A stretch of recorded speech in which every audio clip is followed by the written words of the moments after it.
हो गया। Hello everyone, स्वागत है आप सभी का साध्य पीएससी एकेडमी में। तो आज के इस डिस्कशन में हम कवर करेंगे भारत के भौतिक प्रदेश, जो कि भूगोल के अंतर्गत जनरली आपको तीसरा चैप्टर देखने को मिलता है।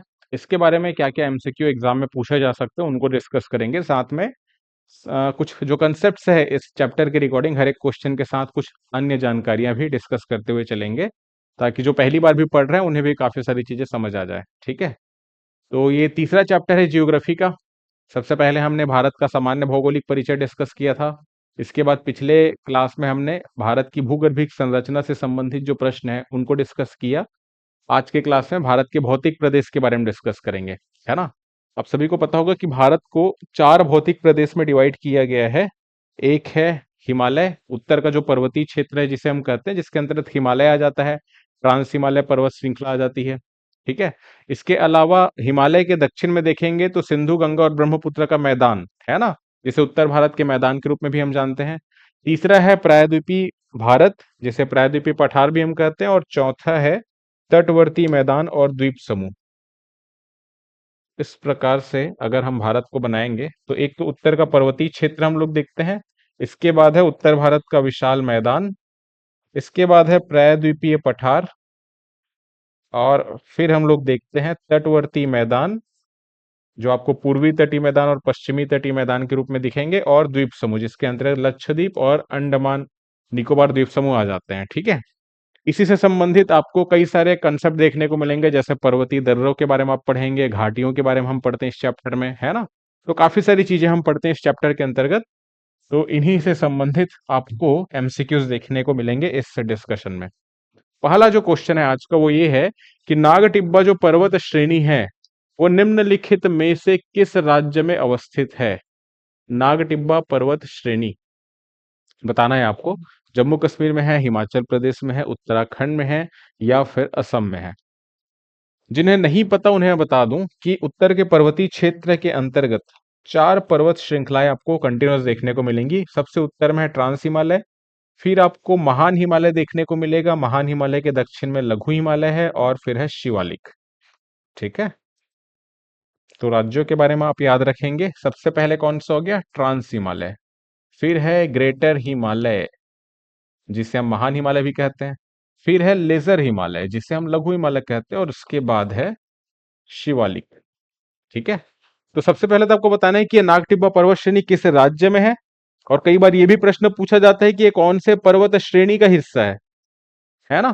तो राज्य के साथ साथ कई बार पर्वत श्रेणी के बारे में भी पूछ लिया जाता है, तो वो भी आपको बताते चलना है कि पर्वत श्रेणी कौन सी है जिस पर ये नाग टिब्बा पर्वत हमें देखने को मिल रहा है।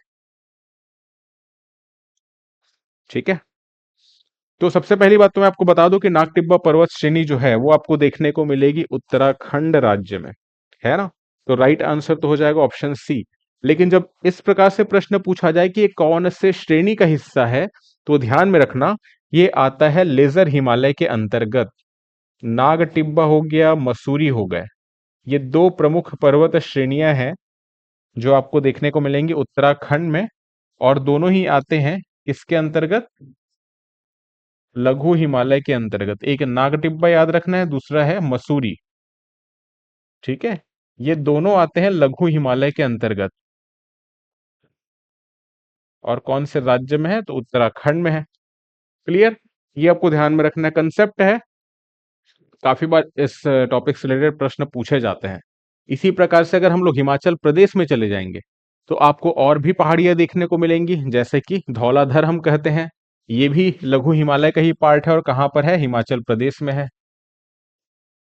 धौलाधर पर्वत श्रृंखला के बारे में आपने सुना होगा, है ना। तो ये सारी चीजें जो आपको है ध्यान में रखनी है। इसके बाद चलते हैं अपने अगले क्वेश्चन की ओर। सेकंड जो क्वेश्चन है वो बोल रहे हैं कि तीस्ता और दिहांग नदी के बीच जो हिमालय है वो किस नाम से जाना जाता है। तीस्ता और दिहांग नदी के बीच, एक तो अभी पिछले क्वेश्चन में हम डिस्कस किए कि हिमालय का जो है, हिमालय के अंतर्गत बेसिकली चार पर्वत श्रृंखलाएं हमको देखने को मिलती है, ट्रांस, ग्रेटर, लेजर और शिवालिक। ये तो हो गया हिमालय का, बेसिकली हम बात करें तो समानांतर विभाजन, है ना। अब इसके बाद अगर हम बात करें, हिमालय का प्रादेशिक विभाजन भी किया गया है नदी घाटी के मोड़ के आधार पर। तो नदी घाटी के मोड़ के आधार पर हिमालय का जो प्रादेशिक विभाजन किया गया, हिमालय का विस्तार आप सभी को पता है, पश्चिम में नंगा पर्वत से लेकर पूर्व में नामचा पर्वत तक इसका विस्तार हमको देखने को मिलता है। और हिमालय को कई सारी नदियां जो है काटने का भी काम करती है। जैसे कि एक तो सिंधु नदी इस प्रकार से काटेगी, ठीक है। फिर हम देखते हैं सिंधु के बाद जो प्रमुख नदी है सतलज नदी है, ठीक। सतलज के बाद हम देखते हैं काली नदी है, काली के बाद हम देखते हैं तिस्ता नदी है, और फिर है ब्रह्मपुत्र नदियां। तो ये नदियां किसी न किसी स्थान पर हिमालय को काटने का कार्य कर रही है। तो एक भूगर्भ विज्ञानी थे जिनका नाम था सिडनी बुरार्ड। क्या नाम था? सिडनी बुरार्ड। सिडनी बुरार्ड ने क्या किया? सिडनी बुरार्ड ने हिमालय का किया प्रादेशिक विभाजन। प्रादेशिक विभाजन नदी घाटी के मोड़ के आधार पर। एक प्रदेश ये हुआ, फिर दूसरा, फिर तीसरा, फिर चौथा, पांचवा, इस प्रकार से प्रादेशिक विभाजन किया गया सिडनी बुरार्ड के द्वारा हिमालय का। ठीक है। गुड आफ्टरनून सभी को, गुड आफ्टरनून। तो यहां पर जो प्रश्न पूछा गया है वो प्रादेशिक विभाजन के बारे में है, क्योंकि क्या पूछ रहा है, तिस्ता और दिहांग नदी के बीच का जो हिमालय है वो किस नाम से जाना जाता है। तो तिस्ता और दिहांग नदी के बीच के हिमालय को क्या कहते हैं, इससे पहले हम पूरा कंसेप्ट ही देख लेते हैं। देखो, सिंधु नदी से लेकर के सतलज नदी के बीच का जो हिमालय है ये वाला, इसे कहा जाता है कश्मीर हिमालय। क्या कहा जाता है? कश्मीर हिमालय। कश्मीर हिमालय के अलावा इसे पंजाब हिमालय के नाम से भी जाना जाता है। तो अगर पूछा जाएगा कि सिंधु और सतलज नदी के बीच के हिमालय को किस नाम से जाना जाता है, तो क्या कहेंगे? कश्मीर हिमालय या फिर पंजाब हिमालय।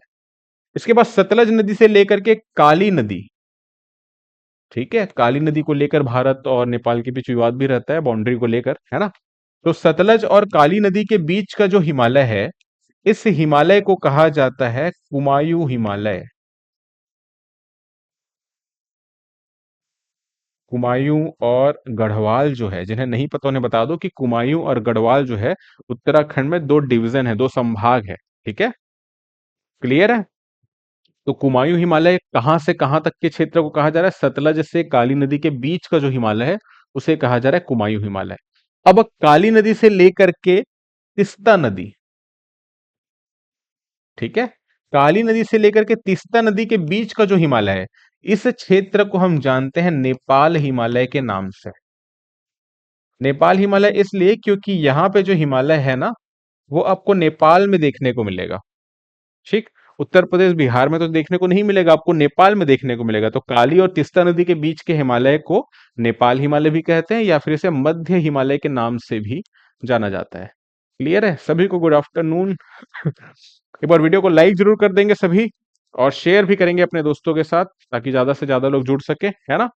तो ये तो हो गया प्रादेशिक विभाजन। अब लास्ट में जो तिस्ता और दिहांग नदी के बारे में बात की जा रही है, वही हमारे प्रश्न का आंसर है। तो तिस्ता नदी से लेकर के दिहांग नदी के बीच का जो हिमालय है उसे किस नाम से जाना जाता है? तो ये जो क्षेत्र है ना, इसे जाना जाता है असम हिमालय के नाम से। ठीक है, तो इसे हम क्या कहते हैं? असम हिमालय कहते हैं। जिन्हें नहीं पता उन्हें बता दूं कि दिहांग नदी कोई अलग से नदी नहीं है, ब्रह्मपुत्र नदी को ही कहा जाता है दिहांग नदी। ब्रह्मपुत्र नदी को दिहांग नदी कहां पर कहा जाता है? अरुणाचल प्रदेश में कहा जाता है। ब्रह्मपुत्र एक ऐसी नदी है जिसके कई सारे नाम आपको देखने को मिलेंगे। कैसे न, कई सारे नाम।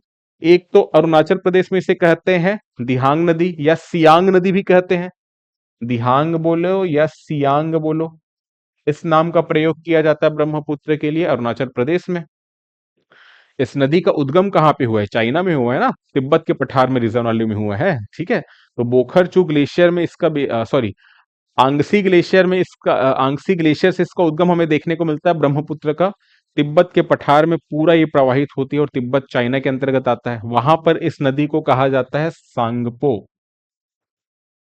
किसे सांगपो कहते हैं? ब्रह्मपुत्र को। फिर ये इंटर करती है अरुणाचल प्रदेश में। इंडिया में सबसे पहले अरुणाचल प्रदेश में इंटर की, वहां पे दिहांग या सियांग नाम से जानते हैं। जब ये असम में आती है तब इसे कहते हैं ब्रह्मपुत्र। ठीक है, जब दिहांग नदी पर उसकी छोटी ट्रिब्यूटरी रिवर, एक दिबांग और दूसरी लोहित, ये जब मिल जाती है ना दिहांग में, तब इसका नाम होता है ब्रह्मपुत्र। तो ब्रह्मपुत्र कहा जाता है असम में। और असम के बाद इंटर करती है कहां पर? बांग्लादेश में। बांग्लादेश में ब्रह्मपुत्र को जाना जाता है जमुना नदी के नाम से। ठीक। तो ये ब्रह्मपुत्र के अलग अलग नाम देखने को मिलते हैं। हमारे इस प्रश्न का राइट आंसर क्या हो जाएगा? इस प्रश्न का राइट आंसर होगा ऑप्शन डी, यानी कि असम। क्योंकि पूछा गया तीस्ता और दिहांग नदी के बीच, तीस्ता और दिहांग नदी के बीच के हिमालय को कहते हैं असम हिमालय। ये प्रादेशिक विभाजन है। प्रादेशिक विभाजन नदी घाटी के मोड़ के आधार पर किया गया है। अगर पूछा जाए किसने किया है, तो सिडनी बुरार्ड ने किया है। ये ध्यान में रखना। एक तो हम देखते हैं प्राकृतिक विभाजन, पर्वत श्रृंखलाएं देखने को मिलती है। 4 समानांतर पर्वत श्रृंखला है, ट्रांस, ग्रेटर, लेजर, शिवालिक, यानी कि ट्रांस हिमालय, महान हिमालय, लघु हिमालय और शिवालिक हिमालय। ये तो प्राकृतिक है ना? ये ध्यान में रखना। अब अगला जो क्वेश्चन है, हिमालय के निम्नलिखित चोटियों में से जो नेपाल में नहीं है वो कौन सी चोटी है? 4 ऑप्शन है, 4 में से जो 3 पर्वत चोटियां हैं वो आपको देखने को मिलेंगी नेपाल में, और एक जो है वो नेपाल में नहीं है। कौन सी नेपाल में नहीं है ये बताना है। चलो बताइए, थर्ड क्वेश्चन का आंसर क्या होगा? ए बी सी डी जो कमेंट करेंगे वो इस प्रकार से बताएंगे, 3 का ए, 3 का बी, इस प्रकार से। ठीक है, चलिए क्या लग रहा है आपको?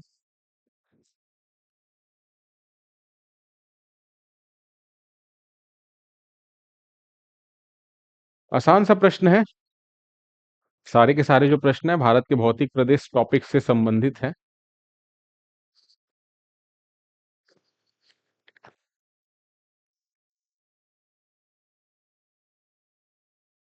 ये जितनी भी पर्वत चोटियां हम लोग देख रहे हैं इस ऑप्शन में, अन्नपूर्णा, धौलागिरी, कामेत और मकालू, सबके बारे में कॉमन फैक्टर ये है कि ये सारी की सारी जो पर्वत चोटियां हैं ये महान हिमालय के अंतर्गत शामिल है।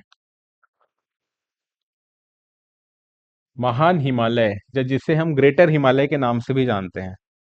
खास बात यह है कि 90% से ज्यादा जो ऊंचे ऊंचे माउंटेन्स हमको पूरे वर्ल्ड में देखने को मिलेंगे, ठीक है, वो 90% माउंटेन्स जो है, सबसे ऊंची ऊंची पर्वत चोटी हमको महान हिमालय में ही देखने को मिलती है, ग्रेटर हिमालय में।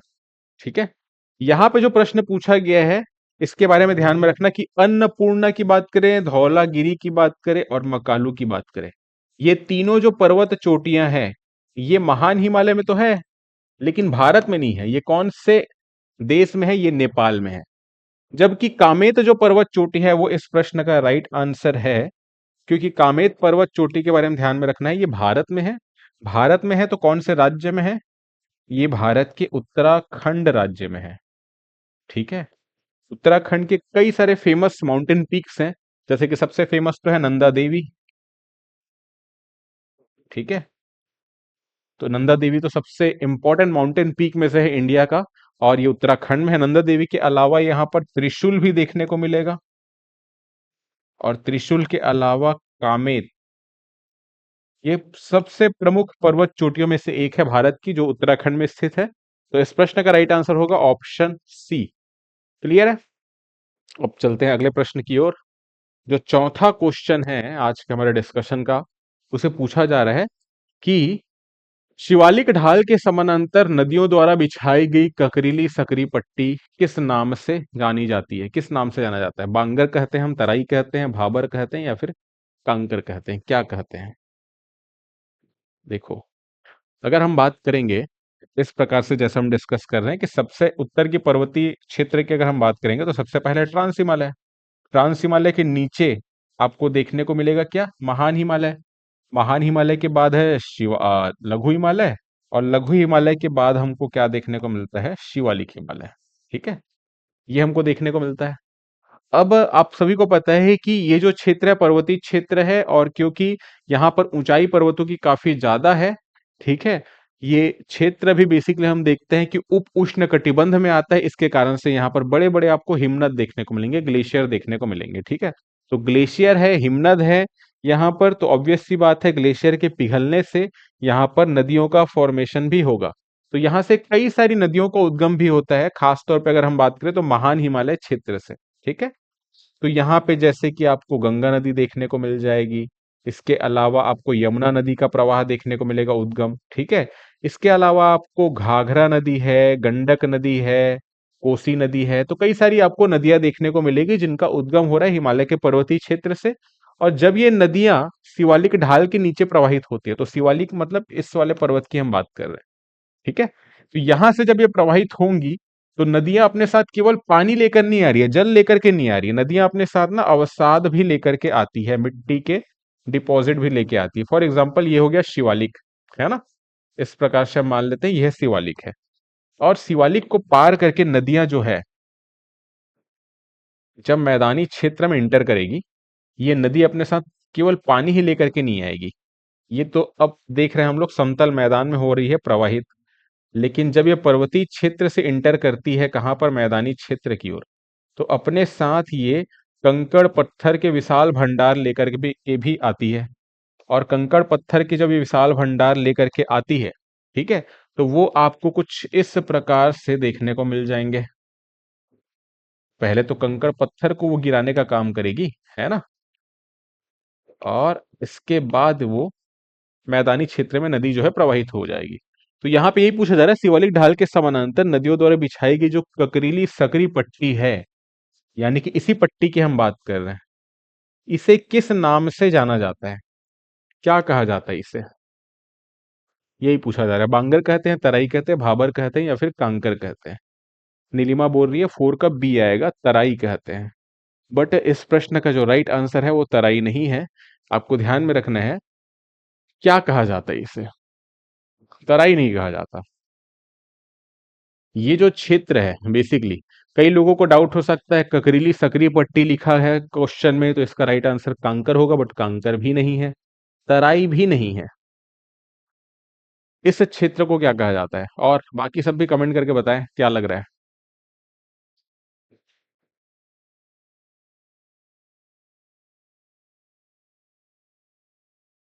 देखो ये जो क्षेत्र है शिवालिक ढाल के समानांतर, इस क्षेत्र में कई सारी, मैंने जैसे बताया कि नदी अपने साथ पानी तो लेकर के आ रही है, काफी सारे बड़े बड़े कंकड़ पत्थर भी लेकर के आती है। तो सबसे पहले तो ऑब्वियस सी बात है, यही पट्टी हमको देखने को मिलेगी। ये जो पट्टी हम लोग देखते हैं ना, इसकी चौड़ाई आपको अगर जाननी है तो ये 8 से लेकर के 16 किलोमीटर तक चौड़ी पट्टी हमको देखने को मिलती है। अलग अलग क्षेत्र में इसकी चौड़ाई अलग अलग रहेगी, लेकिन ऑन एवरेज बात करें तो 8 से 16 किलोमीटर के बीच देखने को मिलता है। इस क्षेत्र को हम जानते हैं भाबर प्रदेश के नाम से। क्या कहते हैं इसे, भाबर कहा जाता है। भाबर, ककरीली सकरी पट्टी हमको देखने को मिलती है ना, ध्यान में रखना, इसे कहा जाता है भाबर प्रदेश। भाबर के बाद जो रीजन हम लोग देखेंगे ना, भाबर के बाद फिर से समानांतर एक क्षेत्र देखने को मिलता है। भाबर प्रदेश में क्या होता है, नदियां जो है, बड़े बड़े कंकड़ पत्थर रहते हैं, तो नदियां जो है उनके नीचे से प्रवाहित होती है, तो उसका जो जल है नदी का वो हमको धरातल पर देखने को नहीं मिलता है। ये बड़े बड़े कंकड़ पत्थर के नीचे से प्रवाहित होती है नदियां। केवल जो बड़ी बड़ी नदियां हैं, जैसे गंगा नदी है, यमुना नदी है, जिनमें वाटर लेवल काफी ज्यादा होता है, उन्हीं का जल भाबर प्रदेश में देखने को मिलता है। बाकी जो छोटी नदियां है ना, उनका जल इसके नीचे से प्रवाहित हो जाता है। तो नीचे से प्रवाहित हो रहा है तो कहीं ना कहीं तो धरातल पर वो वापस आएगा। तो जिस प्रदेश में नदी का जो जल है वापस आपको धरातल पर देखने को मिलता है, इस प्रदेश को जाना जाता है क्या, तराई प्रदेश के नाम से। ये तराई जो प्रदेश है ना, ये एक्चुअल में होता है दलदलीय प्रदेश। ठीक, तो तराई प्रदेश आपको देखने को मिलेगा भाबर प्रदेश के बाद, और उसके बाद फिर नदियां जो है वो कंटिन्यूअसली फ्लो करते जाती है। और उसके बाद फिर जो प्रदेश हमको देखने को मिलता है, इसे कहा जाता है जलोढ़ प्रदेश। क्या कहते हैं इसे, फिर जलोढ़ प्रदेश कहते हैं, जिसके अलग अलग टाइप है, एक तो है खादर, दूसरा है बांगर। क्लियर है सभी को। तो ये ध्यान में रखना, इस प्रश्न का जो राइट आंसर होगा वो हो जाएगा ऑप्शन सी, भाबर प्रदेश कहा जाता है। नाउ अगले क्वेश्चन की ओर चलते हैं। पांचवा जो क्वेश्चन है वो है, दीफू पर्वतीय दर्रा किस राज्य में है। माउंटेन पास से रिलेटेड ये क्वेश्चन है, काफी सारे पर्वतीय दर्रों के बारे में प्रश्न पूछा जाता है एग्जाम में।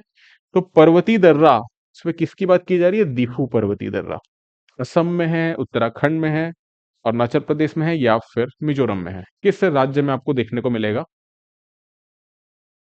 हम बात करते हैं दीफू पर्वतीय दर्रा की। इस प्रश्न का जो राइट आंसर है, आपको ध्यान में रखना है, दीफू पर्वतीय दर्रा आपको जिस राज्य में देखने को मिलेगा वो है अरुणाचल प्रदेश। ठीक है, अरुणाचल प्रदेश में पर्वतीय दर्रा है दीफू पर्वतीय दर्रा।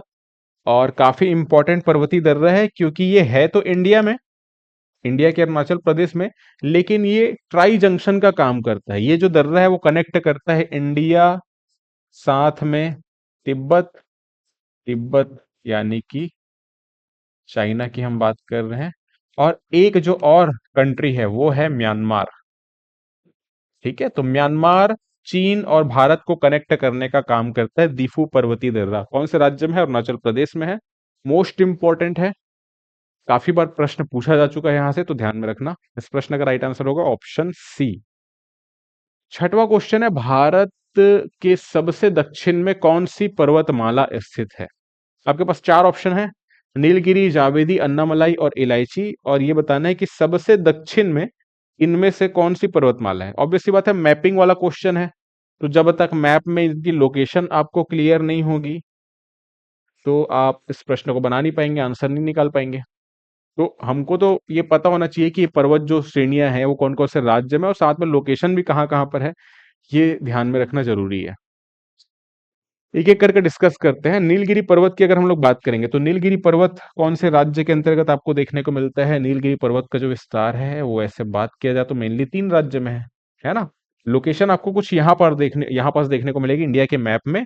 तीन राज्य की अगर बात करेंगे तो जो सबसे ज्यादा जो एरिया है नीलगिरी पर्वत का वो आपको देखने को मिलेगा तमिलनाडु के अंतर्गत। इसके अलावा इसका विस्तार केरल में भी है, इसके अलावा कर्नाटका में भी इसका विस्तार है। तो तीन राज्य में वैसे फैला हुआ है।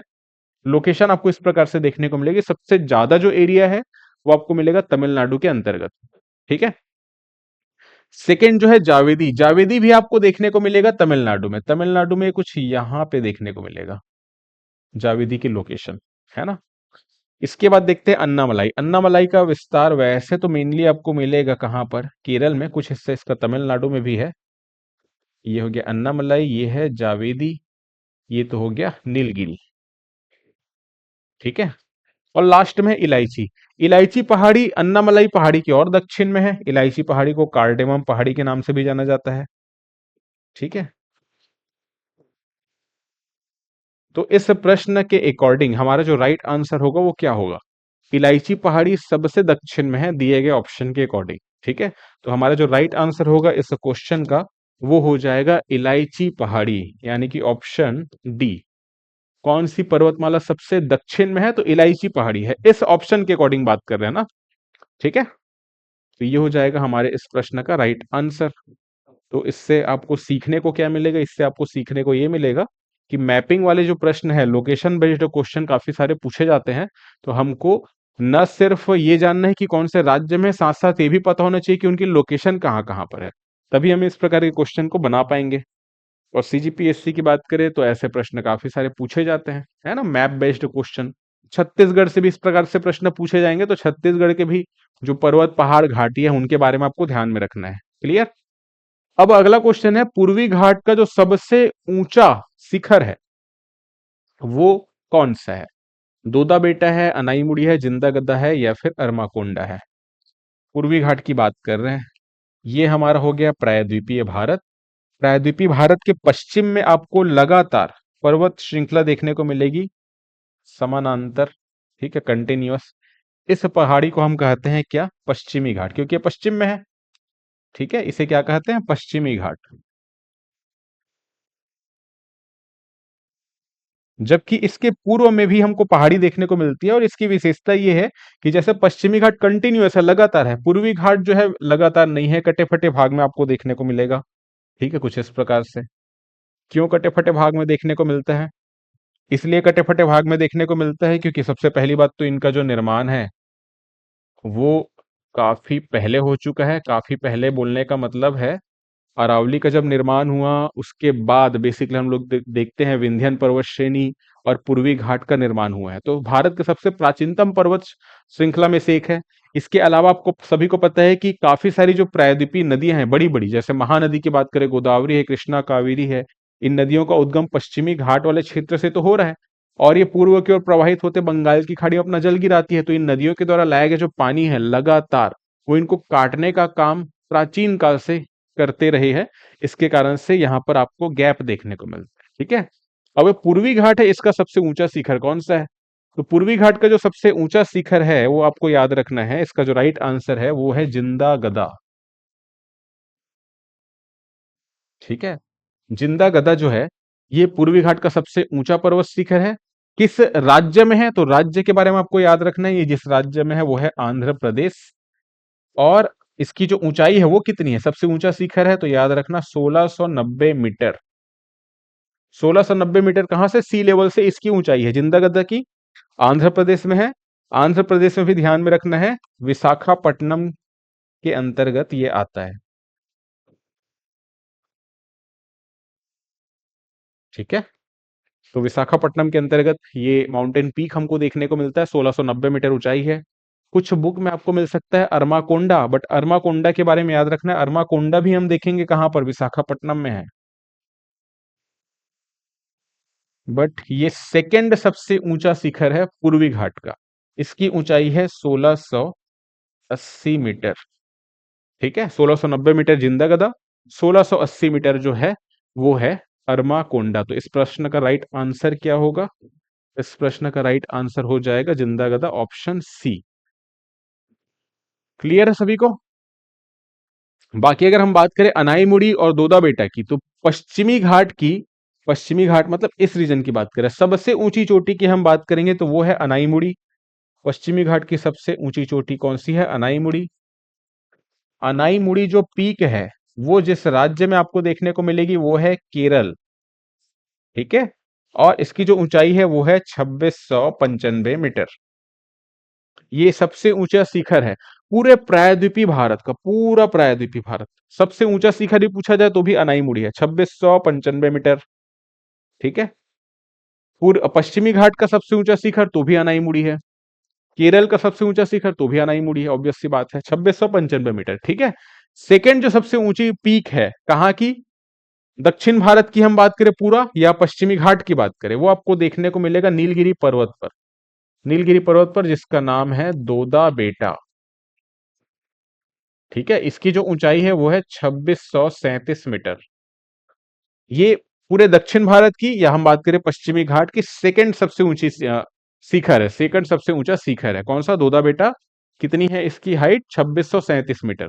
तो ये ध्यान में रखना है आपको, काफी सारे प्रश्न यहां से पूछे जाते हैं ना, तो इसको ध्यान में रखना है, इस प्रकार के क्वेश्चन आ सकते हैं एग्जाम में। नाउ अगला क्वेश्चन कौन सा है, आठवां प्रश्न डिस्कस करते हैं। निम्नलिखित में से कौन सी सतपुड़ा श्रृंखला का भाग नहीं है, राजपीपला, महादेव, भारनेर या फिर गाविलगढ़। तो जितने लोग ये वीडियो देख रहे हैं सबसे पहले आंसर देने की कोशिश करें, डिपेंड नहीं करता कि गलत आंसर है सही आंसर है, आपकी प्रैक्टिस होगी ज्यादा से ज्यादा, है ना। कौन सी जो पहाड़ी है वो सतपुड़ा श्रृंखला का भाग नहीं है। सतपुड़ा श्रृंखला की अगर हम बात करें तो ये मध्य भारत के अंतर्गत आने वाली प्रमुख पर्वत श्रृंखला है ना। अगर इस प्रकार से हम प्रायद्वीपीय भारत का मैप बनाने की कोशिश करें तो आप सभी को पता है कि सतपुड़ा के बारे में हम बात करें ना, सतपुड़ा का जो विस्तार है वो गुजरात, मध्य प्रदेश, महाराष्ट्र, छत्तीसगढ़ में इसका विस्तार हमको देखने को मिलता है मेनली, है ना। और इसके बारे में जो ध्यान में रखना है आपको वो ये रखना है कि इसके अंतर्गत भैया कई सारी पहाड़ियां भी आती है। ये पूरा एक तो पर्वत श्रृंखला हो गया, माउंटेन रेंज है लगातार। क्लियर। इस माउंटेन रेंज के अंतर्गत इसके अलग अलग स्थानीय नाम के आधार पर अलग अलग पहाड़ियां हैं, तो कई सारी पहाड़ियां भी हमको देखने को मिलती है। कौन सी पहाड़ी इसका भाग नहीं है, एक एक करके देख लेते हैं। सबसे पहले तो क्योंकि हम देख रहे हैं गुजरात में इसका विस्तार है, गुजरात में सतपुड़ा का जो विस्तार है, जो पहाड़ी है गुजरात में, इसे किस नाम से जाना जाता है, इसे कहा जाता है राजपीपला की पहाड़ी। ठीक है, राजपीपला की पहाड़ी। ये पहाड़ी जिस राज्य में है वो है गुजरात, जिस पर्वत श्रृंखला का हिस्सा है वो है सतपुड़ा। ठीक है, तो राजपीपला की पहाड़ी। हमको क्या पूछा गया, निम्नलिखित में से कौन सी सतपुड़ा श्रृंखला का भाग नहीं है, ये तो भाग है सतपुड़ा का। ठीक है, इसके अलावा और कौन कौन सी पहाड़ी आती है, एक तो फिर मध्य प्रदेश में इससे, मध्य प्रदेश के पश्चिमी क्षेत्र में इसे सतपुड़ा हिल के नाम से ही जाना जाता है। ठीक है, सतपुड़ा हिल्स।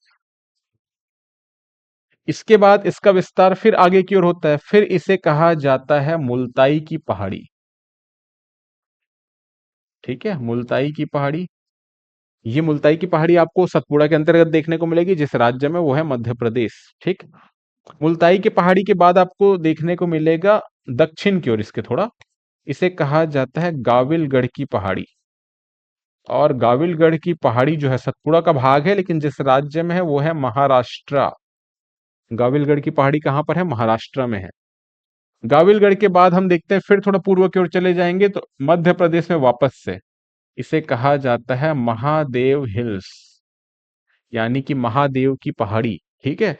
इसी पहाड़ी के अंतर्गत एक फेमस हिल स्टेशन आपको देखने को मिलेगा मध्य प्रदेश में, जिसका नाम है पचमढ़ी। पचमढ़ी जो हिल स्टेशन आपको देखने को मिलेगा, हो सकता है आप में से कुछ लोग गए भी होंगे पचमढ़ी घूमने के लिए, है ना।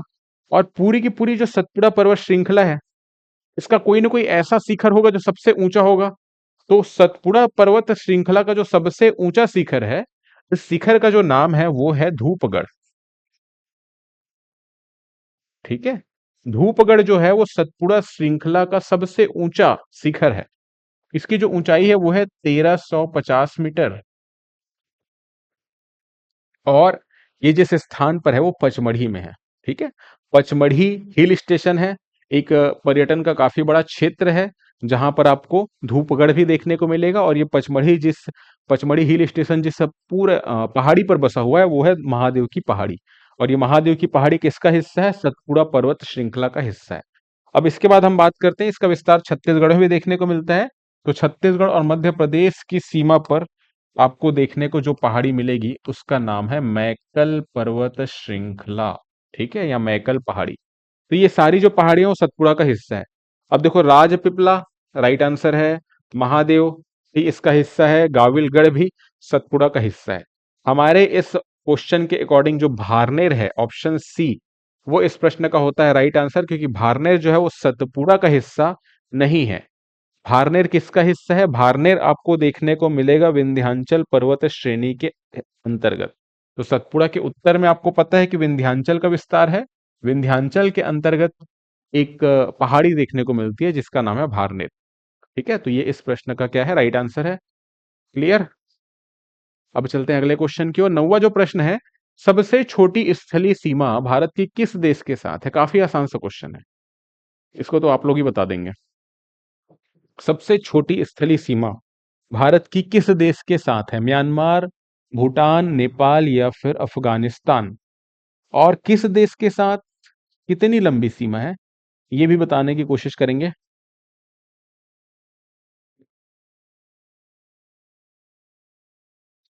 ठीक है, नौवां प्रश्न है ये।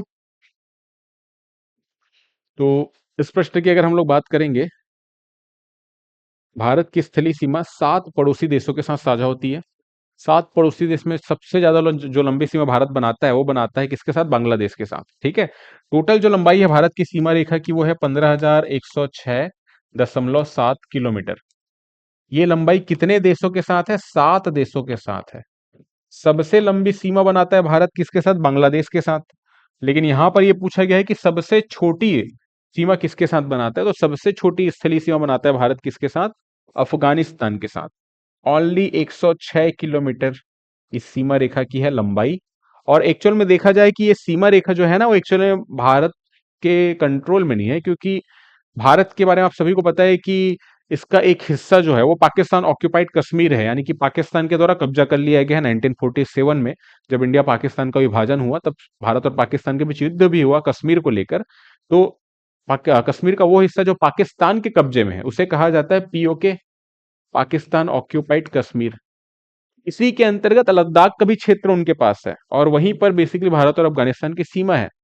तो हमारे एक्चुअल में कंट्रोल में नहीं है, लेकिन भारतीय भूमि का हिस्सा है, तो ध्यान में रखना।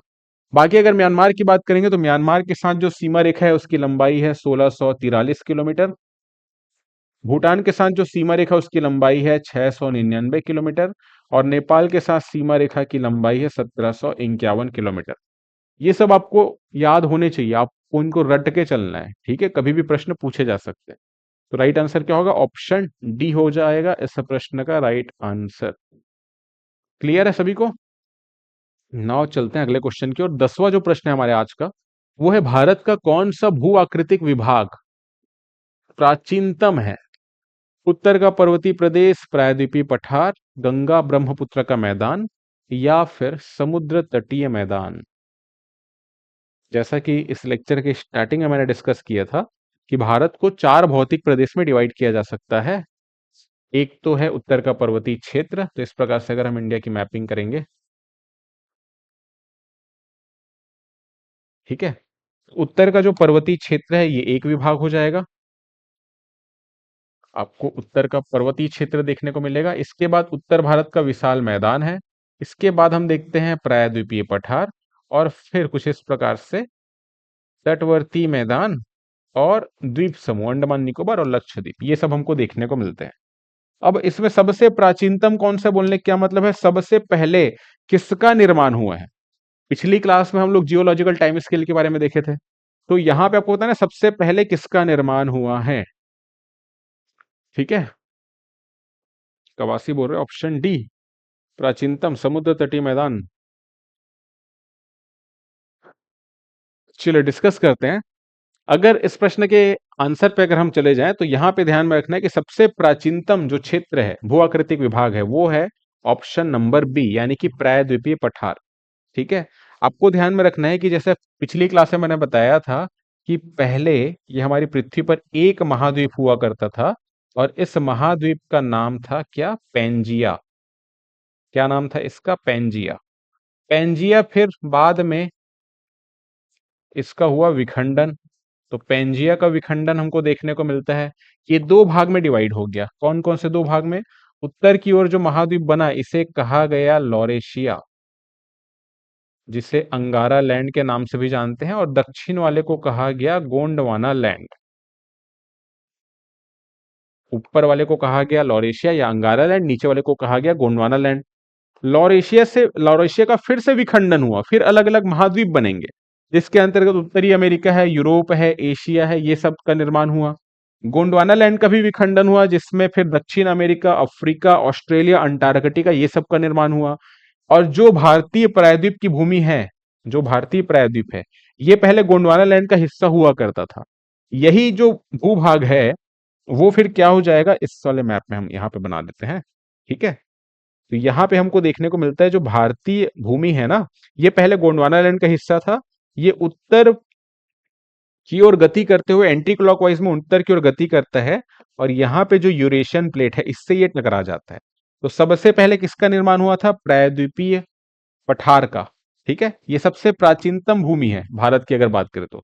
ये जब टकराएगा किससे? यूरेशियन प्लेट से, तब जाके फॉर्मेशन होगा किसका? हिमालय का, है ना। और उसके बाद जब हिमालय का फॉर्मेशन हो जाएगा तब उत्तर का जो पर्वतीय मैदान है, मतलब पर्वतीय मैदान के दक्षिण का जो क्षेत्र है, जिसे उत्तर भारत का मैदान हम कहते हैं, जैसे सिंधु गंगा ब्रह्मपुत्र का मैदान, उसका फॉर्मेशन फिर होगा। ठीक, तो ये सारी चीजें आपको ध्यान में रखनी, इस प्रकार से क्रम वाले क्वेश्चन पूछे जाते हैं। तो सबसे प्राचीनतम भूखंड कौन सा रहा है? प्रायद्वीपीय पठार। प्रायद्वीपीय पठार ही तो टकराया है यूरेशियन प्लेट से, तब जाके हिमालय का फॉर्मेशन हुआ।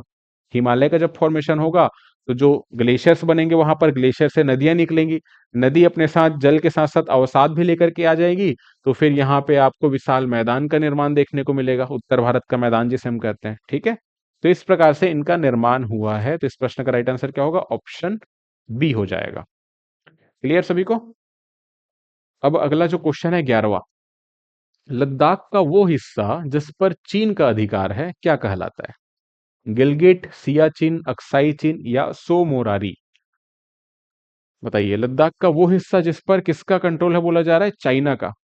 गिलगिट कहते हैं इसे, अक्साई चीन कहते हैं, सियाचिन कहा जाता है, या फिर सो मोरारी क्या कहा जाता है? ठीक है,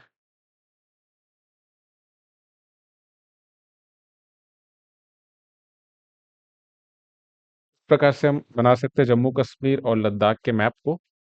और बेसिकली बात करेंगे लद्दाख का वो हिस्सा, यानी कि इस वाले रीजन की बात की जा रही है। इस पर भारत का कंट्रोल नहीं है, इस पर कंट्रोल किसका है? चाइना का है। इस रीजन को क्या कहा जाता है? इस पर ऑक्यूपेंस जो है वो चाइना का है। इस रीजन को जिस नाम से जाना जाता है, ध्यान में रखना, इसे कहा जाता है अक्साई चीन। ठीक है, क्या कहते हैं इसे? अक्साई चीन कहते हैं। काफी आसान सा आंसर है इसका, आसान प्रश्न है। अक्साई चीन। ठीक है, तो इस प्रश्न का राइट आंसर क्या होगा? अक्साई चीन, मतलब कि ऑप्शन नंबर सी, बाकी अगर हम बात करेंगे सियाचिन की, तो सियाचिन की लोकेशन आपको कुछ इस प्रकार से देखने को मिलेगी। ठीक है, काराकोरम जो पर्वत श्रृंखला है ना ट्रांस हिमालय के अंतर्गत, इसके अंतर्गत आता है सॉरी सियाचिन। भारत का सबसे ऊंचा युद्ध क्षेत्र है, भारत का सबसे बड़ा ग्लेशियर है, सबसे बड़ा हिमनद, ठीक है, भारत का, जिसकी लंबाई है लगभग 76 किलोमीटर, इसकी है लेंथ, इसकी लंबाई कितनी है 76 किलोमीटर, भारत का सबसे बड़ा हिमनद है ये, ध्यान में रखना सियाचिन। क्लियर है? गुड आफ्टरनून सभी को, गुड आफ्टरनून। है ना, 11th का जो राइट आंसर हो जाएगा वो हो जाएगा ऑप्शन सी। बाकी के ऑप्शन के बारे में भी डिस्कस कर लेते हैं। बाकी के ऑप्शंस को अगर हम डिस्कस करेंगे तो ध्यान में रखना, जैसे सियाचिन के बारे में बता रहा हूँ, सियाचिन एक्चुअल में इंडिया के अंतर्गत आता है। चाइना ने कोशिश की थी इस पर कब्जा करने की, सियाचिन पर, बट जब चाइना ने इस पर कब्जा किया तो भारत के द्वारा एक ऑपरेशन चलाया गया 1984 में, जिस ऑपरेशन को कहा गया ऑपरेशन मेघदूत। ठीक है, 1984 में इस ऑपरेशन को चलाया गया भारत के द्वारा, जिसके जरिए जो हमारी सेना है उन्होंने वापस से सियाचिन पर क्या किया, कब्जा किया। तो पाकिस्तानियों ने जो कब्जा कर लिया था ना, उसको भगाने के लिए इस ऑपरेशन को चलाया गया और वापस से सियाचिन हमारे कंट्रोल में है। सबसे बड़ा हिमनद है भारत का, काराकोरम पर्वत श्रेणी के अंतर्गत आता है, कुछ यहाँ पे आपको लोकेशन देखने को मिलेगा। इस ग्लेशियर से एक नदी का उद्गम होता है, आपको अगर पता हो तो ध्यान में रखना, जिस नदी का उद्गम होता है सियाचिन ग्लेशियर से, इस नदी का नाम है नुब्रा नदी। क्या नदी? नुब्रा नदी। तो नुब्रा नदी का उद्गम कहां से होता है पूछा जाएगा, ध्यान में रखना, सियाचिन ग्लेशियर से होता है। क्लियर? और नुब्रा नदी जो है वो किसकी सहायक नदी है? ये श्योक की सहायक नदी है। श्योक नदी की सहायक नदी है कौन सी? नुब्रा नदी। तो नुब्रा नदी का जल श्योक नदी में आकर मिलता है। और श्योक नदी को क्या कहा जाता है? श्योक नदी को कहा जाता है डेथ, रिवर ऑफ डेथ। इसे रिवर ऑफ डेथ कहते हैं, हिंदी में क्या बोलेंगे? मृत्यु की नदी है ये। अब आपको लगेगा कि क्या इस प्रकार के प्रश्न आते हैं एग्जाम में? डेफिनेटली आते हैं इस प्रकार के क्वेश्चन एग्जाम में। आप प्रीवियस ईयर के क्वेश्चन जैसे लगाएंगे ना, तो आपको काफी सारे फैक्चुअल क्वेश्चंस देखने को मिलेंगे। मृत्यु की नदी किसे कहते हैं? श्योक नदी को कहते हैं, इंग्लिश में कहते हैं रिवर ऑफ डेथ, श्योक नदी को। इसी की सहायक है नुब्रा नदी। नुब्रा नदी का पानी श्योक में मिलेगा, श्योक का पानी किससे मिलेगा? तो प्रश्न पूछा था श्योक किसकी सहायक नदी है, तो ध्यान में रखना श्योक किसकी सहायक नदी है? श्योक सहायक नदी है सिंधु नदी की। तो सिंधु की सहायक नदी है श्योक, श्योक की सहायक नदी है नुब्रा, नुब्रा जिस ग्लेशियर से इसका उद्गम होता है वो है सियाचिन, और सियाचिन ग्लेशियर है तो किसी न किसी पर्वतमाला पर होगा, तो सियाचिन ग्लेशियर जिस पर्वतमाला पर है वो है काराकोरम। ठीक है, इतने फैक्ट आपको ध्यान में रखने हैं सियाचिन के बारे में। गिलगिट की बात करेंगे तो गिलगिट बाल्टिस्तान एक क्षेत्र है जो आपको इस वाले रीजन में देखने को मिलेगा। गिलगिट बाल्टिस्तान, इस पर हमारा कंट्रोल नहीं है वर्तमान में, पाकिस्तान ऑक्यूपाइड कश्मीर के अंतर्गत आता है, पीओके में आता है ये। है तो रीजन हमारा ही क्षेत्र है, लेकिन कंट्रोल हमारा नहीं है ना, क्या करेंगे। ठीक है, तो गिलगिट आ जाता है बेसिकली पाकिस्तान ऑक्यूपाइड कश्मीर के अंतर्गत।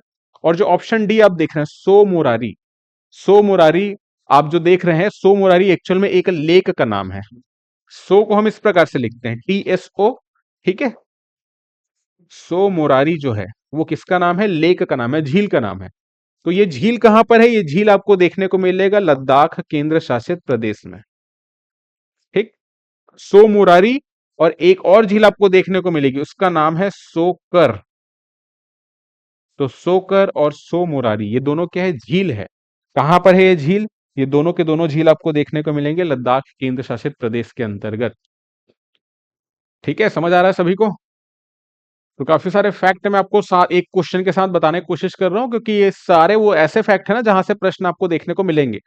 प्रश्न भले हम एक डिस्कस करें, लेकिन उसके आसपास हम 5-6 और क्वेश्चन डिस्कस कर ले रहे हैं, उनका आंसर निकाल ले रहे हैं। ठीक है, तो ये ध्यान में रखना। चलिए अब चलते हैं अगले क्वेश्चन की ओर। 12वां जो क्वेश्चन है वो बोल रहा है कि नेलांग घाटी किस राज्य में स्थित है? हिमाचल प्रदेश, नागालैंड, उत्तराखंड या असम? नेलांग वैली काफी फेमस वैली है ये। ठीक है, कुछ और इसके साथ घाटियों के नाम याद रखना। नेलांग तो हो गया इस क्वेश्चन में, इसके अलावा है जोहार। एक घाटी है धर्मा, फिर है पिंडर, ठीक है, एक फेमस वैली है मिलाम।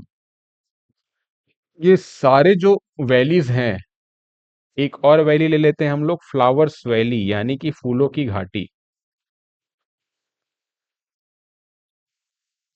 ये सभी जो घाटियां हैं वो जिस राज्य पर स्थित है उस राज्य का नाम है उत्तराखंड। ठीक है, तो उत्तराखंड में है नीलांग घाटी, और नीलांग घाटी के साथ साथ, बिल्कुल राजेश्वरी का आंसर करेक्ट है, 12 का सी। नीलांग घाटी के साथ साथ आपको जोहार घाटी, धर्मा घाटी, पिंडर घाटी, मिलाम घाटी, फ्लावर्स वैली, अगर पूछा जाए कभी पार्वती घाटी, तो ये सब के बारे में याद रखना। इसके अलावा दून घाटी भी आपको देखने को मिलेगा, दून घाटी, जैसे कि देहरादून। ठीक है, तो शिवालिक जो पर्वत श्रृंखला है ना, शिवालिक और लघु हिमालय के बीच में जो घाटियों का निर्माण हुआ है, तो उत्तराखंड में उसे दून घाटी के नाम से जाना जाता है। ठीक है, उत्तराखंड बोलने का मतलब है पश्चिमी क्षेत्र में दून कहते हैं उसे, और पूर्व की ओर चले जाएंगे, यानी कि मेनली अगर हम बात करेंगे तो पश्चिम बंगाल के उत्तरी क्षेत्र में, वहां पर द्वार कहा जाता है। तो दून घाटी भी आपको देखने को मिलेगा, जिसके अंतर्गत देहरादून शहर बसा हुआ है। ठीक है, तो ये कहां पर है? ये उत्तराखंड में है। नागालैंड में एक काफी फेमस वैली है जिसके बारे में पूछा जाता है प्रश्न बार बार, उसे कहते हैं जुकू घाटी। ठीक है, नागालैंड में क्या है? जुकू घाटी है, ध्यान में रखना। हिमाचल प्रदेश में भी कई सारी घाटियां हैं, जैसे चंबा घाटी है ना, इसके अलावा कई सारी आपको घाटियां देखने को मिलेंगी। ठीक, असम की अगर हम बात करेंगे तो असम में भी काफी सारी वैलीज देखने को मिलती है। ऑब्वियस सी बात है, माउंटेन रीजन है तो वैलीज आपको देखने को मिलेंगे ही मिलेंगे, है ना। हाँ, जुकू घाटी आपको नागालैंड में देखने को मिलेगा, तो ये ध्यान में रखना है। अब चलते हैं अगले क्वेश्चन की ओर। तो 13th क्वेश्चन जो है हमारा, वो बोल रहा है कि मासिन राम कहाँ पर स्थित है। ये तो काफी आसान सा प्रश्न है, आप सभी को पता होगा। अब कई बार क्या है, टफ क्वेश्चन तो पूछे जाते हैं, साथ में इजी क्वेश्चन भी पूछ ले जाते हैं, तो ध्यान में रखना। मासिन राम कहाँ पर है? पहले बेसिकली हम बात करेंगे तो भारत का सबसे वर्षा वाला जो स्थान था, उस स्थान का नाम था चेरापूंजी, है ना। लेकिन वर्तमान में जिस स्थान पर सबसे ज्यादा वर्षा रिकॉर्ड की जाती है उसका नाम है मासिन राम। ठीक है, तो मासिन राम में सबसे ज्यादा वर्षा रिकॉर्ड की जाती है वर्तमान में। इसके बाद जिस स्थान पर सबसे ज्यादा वर्षा होती है वो है चेरापूंजी। हाँ, राजेश्वरी का आंसर है 13 का बी, खासी पहाड़िया, बिल्कुल करेक्ट आंसर है। ठीक है, सबसे पहले तो आपको पता है कि जिस राज्य में मासिन राम देखने को मिलेगा वो राज्य है मेघालय। मेघालय राज्य में आपको ये क्षेत्र देखने को मिलेगा, स्थान देखने को मिलेगा, एक गांव है, बेसिकली एक विलेज है। और मेघालय में आपको पता है कि 3 फेमस पहाड़ियां आपको देखने को मिलेंगी। कौन कौन सी? एक है गारो, दूसरी है खासी, तीसरी जयंतिया। लोकेशन कुछ इस प्रकार से है, ये गारो हो गया, ये खासी हो गई, और ये जयंतिया हो गई। ठीक है, अब आपको पता है कि इसके नीचे आ जाएंगे तो बांग्लादेश है, इसके नीचे आ जाएंगे तो बंगाल की खाड़ी है। तो मानसून के टाइम पे क्या होता है, जो पवन जब आती है ना, तो इस प्रकार से ना ये फंस जाती है मेघालय में आकर के। अब पवन तो वापस से पीछे तो आएगी नहीं, ऑब्वियस सी बात है, आगे जाने की कोशिश करेगी। तो गारो खासी जयंतिया जो है वो एक प्रकार से ना इसको घेर लेते हैं। तो पवन क्या होती है, फिर ऊपर की ओर उठेगी। अब इधर तो माउंटेन है, तो सीधे में तो माउंटेन है, तो ऑब्वियस सी बात है पवन क्या होगा, फिर ऊपर की ओर अपलिफ्ट करेगा। ऊपर जब हवाएं जाएंगी, हवा में मॉइस्चर भी है, जल वाष्प भी है। क्यों? क्योंकि बंगाल की खाड़ी के ऊपर से होकर ये प्रवाहित हो रही है। तो बंगाल की खाड़ी से जो पानी है, वहां से जल वाष्प ये ग्रहण करती है और आती है उत्तर भारत में, उत्तर पूर्व भारत में।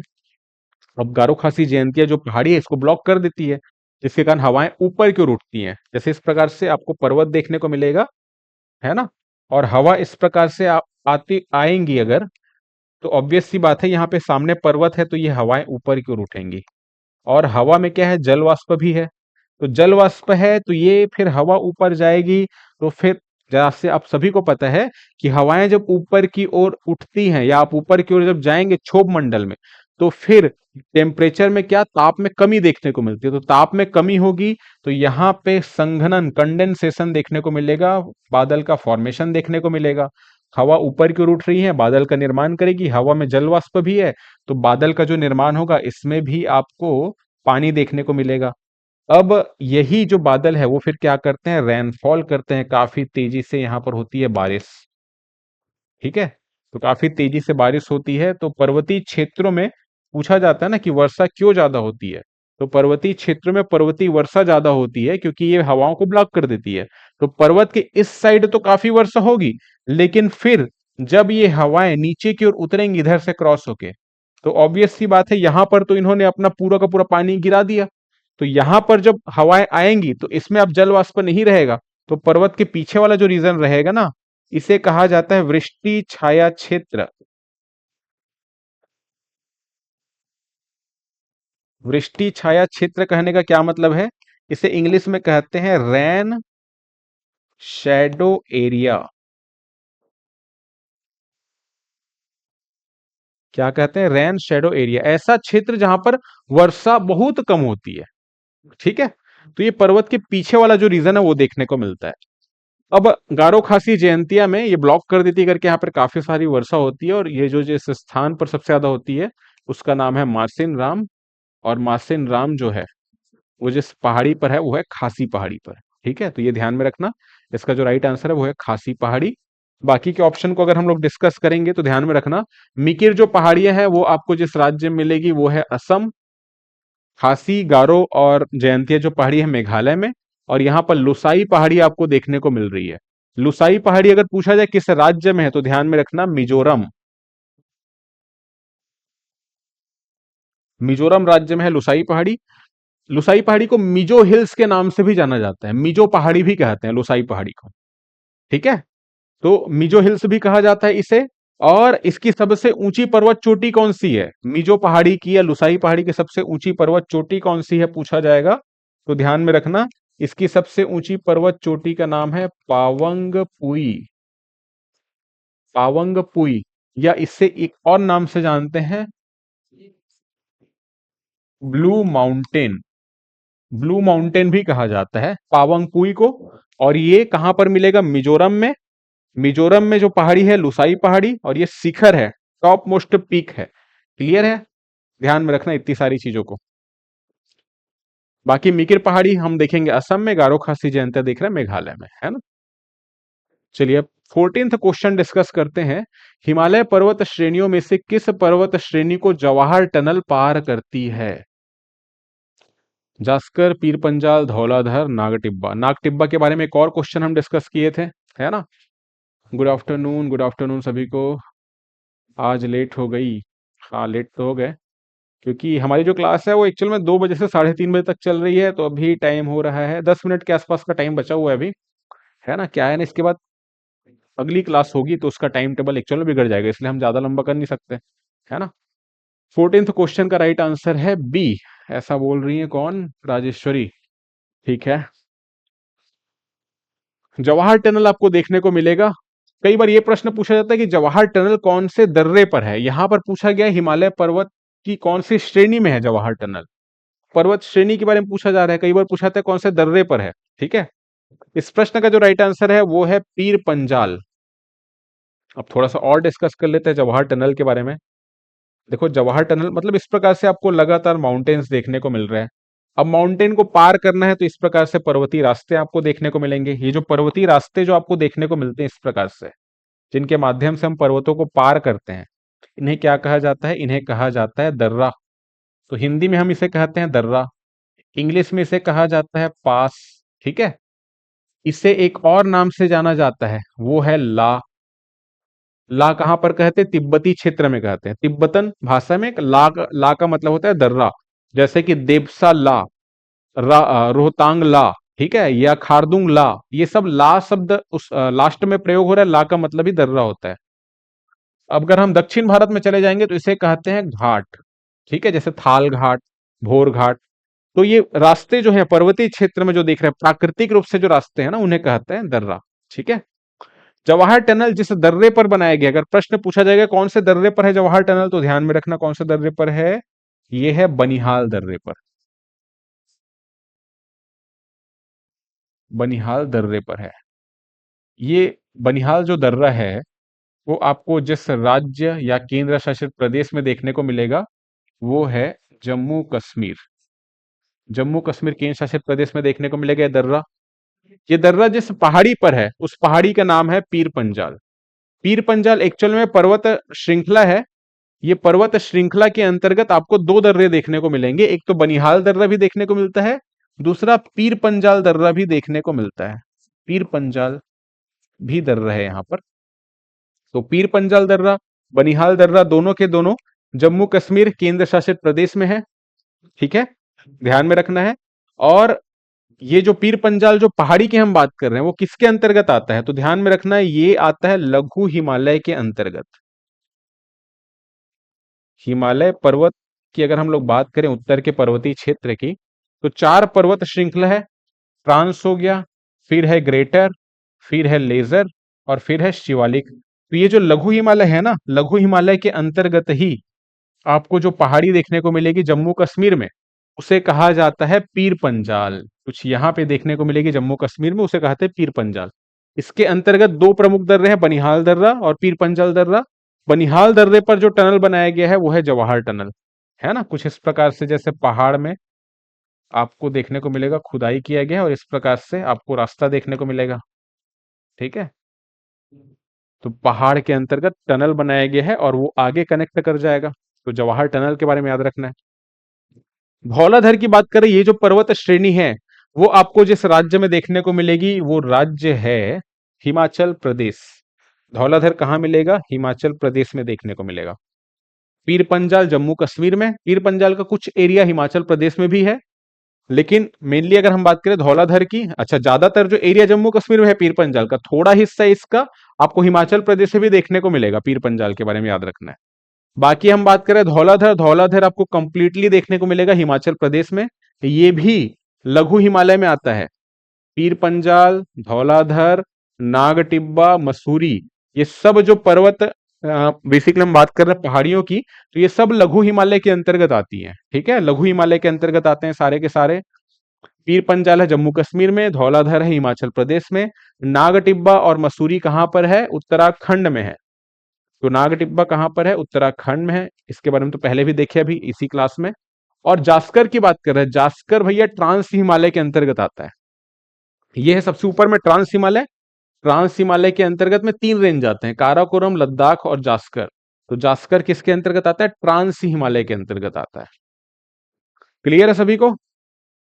तो इस प्रश्न का राइट आंसर तो हो गया पीर पंजाल। बाकी के जो ऑप्शंस के रिगार्डिंग हमने जो जानकारी एकत्र की है उसके बारे में भी आपको ध्यान में रखना है ना। तो ये सारी चीजें ध्यान में रखनी है। अच्छा, अगर पर्वतीय दर्रों के बारे में अगर आपको एक स्पेशल वीडियो चाहिए, अगर आप चाहते हैं कि भारत के जितने भी माउंटेन पासेस हैं जो आपको शायद बुक में देखने को नहीं मिलेंगे, उससे 10 गुना ज्यादा ही बताऊंगा मैं, तो वो अगर चाहिए आपको तो उसके बारे में आप कमेंट करके बता सकते हैं। मैं आपको लिए एक डेडिकेटेड वीडियो लेकर के आऊंगा जिसमें हम मैप में इंडिया के सारे जो पर्वतीय दर्रे हैं उनको कवर कर लेंगे। ठीक है, तो अगर आपको इस पर वीडियो चाहिए तो कमेंट जरूर करेंगे। ठीक है, तब इस प्रकार की वीडियो भी मैं लेकर के आऊंगा आपके लिए। अब चलते हैं 15वें क्वेश्चन की ओर। और ये क्वेश्चन आज का हमारा लास्ट क्वेश्चन है। इसके बाद के बाकी के क्वेश्चन हम डिस्कस करेंगे कल की क्लास में। ठीक है, क्योंकि समय सीमा समाप्त हो जाएगी 3:30 बजे, इसलिए ये क्वेश्चन होगा आज का आखिरी। ठीक, तो चलिए डिस्कस करते हैं। कन्याकुमारी से सटी पहाड़ियां कौन सी है, पूछा गया है। अन्नामलाई है, नीलगिरी है, शेवराय है, या नागरकोयल की पहाड़ी है। कन्याकुमारी से सटी पहाड़ियां कौन सी है। ठीक है, 15 का जो राइट आंसर है क्या है। इंडिया का मैप आपके सामने है, एक एक करके लोकेशन देख लेते हैं। अगर अन्नामलाई पहाड़ी की हम बात करेंगे, अन्नामलाई पहाड़ी जो है वो आपको देखने को मिलेगी केरल के अंतर्गत, है ना।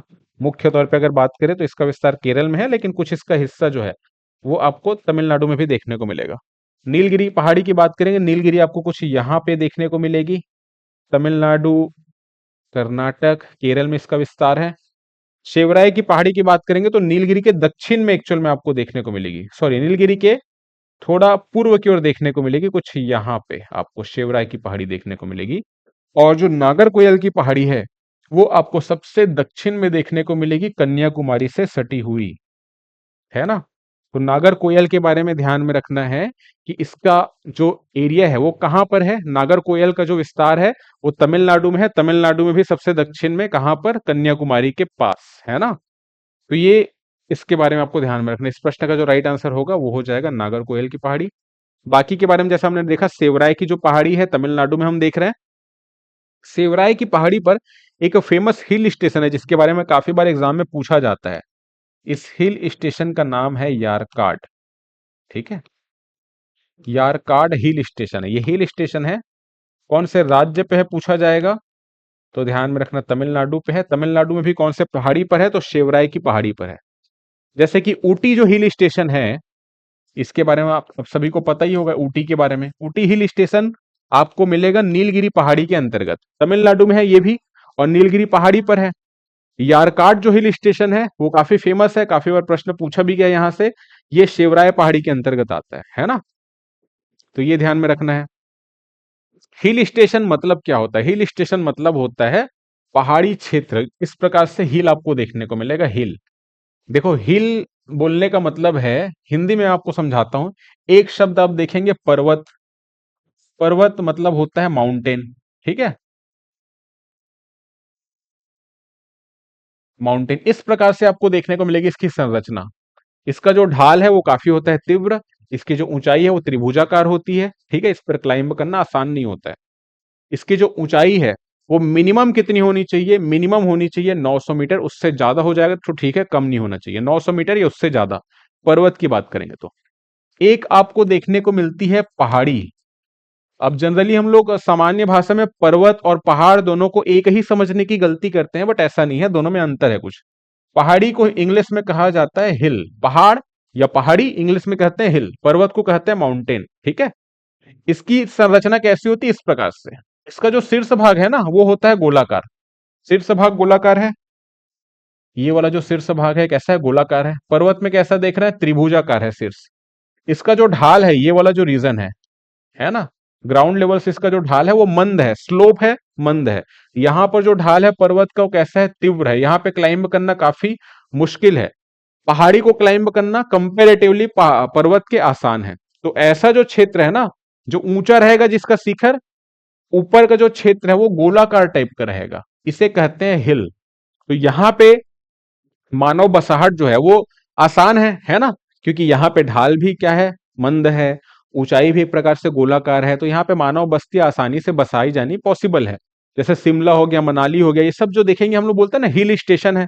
हिल स्टेशन मतलब कि ऐसे क्षेत्र जहां पर पहाड़ी में जो सिटी की बसाहट हम लोग देखते हैं उसे कहते हैं हिल स्टेशन। अब ये क्षेत्र जो है वो सीनिक व्यू के लिए काफी ज्यादा मतलब अच्छा रहता है देखने के। आप घूमने के लिए गए हैं तो वहां से आपको काफी अच्छे अच्छे नज़ारे देखने को मिलेंगे। अब नज़ारा तो आपको अच्छा यहाँ से भी देखने को मिलेगा, लेकिन यहाँ पे पहुंच पाना आसान तो है नहीं, क्लाइंब करना पड़ेगा। यहाँ पे आपको रास्ते देखने को नहीं मिलेंगे, यहाँ पे तो आपको मार्ग देखने को मिल जाएंगे। ठीक है, जिसके माध्यम से आप पहुंच सके यहाँ तक। तो ऐसे क्षेत्र को कहते हैं हिल स्टेशन, पहाड़ी है। और जब बसाहट, मानव की बसाहट देखने को मिलती है तो उसे कहते हैं हिल स्टेशन। क्लियर है, समझ आया रितु? तो इसे कहते हैं हिल स्टेशन। तो ऐसा ही यारकाड एक हिल स्टेशन है जो आपको मिलेगा सेवराई पहाड़ी पर। नीलगिरी पहाड़ी पर ऊटी आपको देखने को मिलेगा। एक फेमस हिल स्टेशन है कोडाई कनाल। कोडाई कनाल भी आपको देखने को मिलेगा, कहां पर, तमिलनाडु में। ये भी फेमस हिल स्टेशन है, कोडाई कनाल। ठीक है, और जिस पहाड़ी पर कोडाई कनाल हिल स्टेशन है उस पहाड़ी का नाम है पालनी हिल्स। क्या नाम है इसका, पालनी हिल्स। ठीक, समझ आ गया सभी को? तो आज के इस डिस्कशन में हम यहीं तक कवर करेंगे। अगली जो हमारी क्लास होगी कल दोपहर 2 बजे से लेकर 3:30 बजे तक, उसमें हम बाकी के क्वेश्चन डिस्कस करेंगे। तीसरा जो चैप्टर आता है जियोग्राफी का, भारत के भौतिक प्रदेश, उसके अंतर्गत हम एमसीक्यू डिस्कस कर रहे हैं। और इंडियन जियोग्राफी का सबसे इंपॉर्टेंट चैप्टर अगर कोई है तो वो है भारत के भौतिक प्रदेश, फिजिकल रीजन ऑफ इंडिया। ठीक है, तो इसके अंतर्गत हम डिस्कशन कर रहे हैं। आज की जो हमारी क्लास है उसको यहीं तक रखते हैं। अब अगला जो क्लास होगा उसमें आगे के क्वेश्चन हम कवर करेंगे। ठीक है, थैंक यू।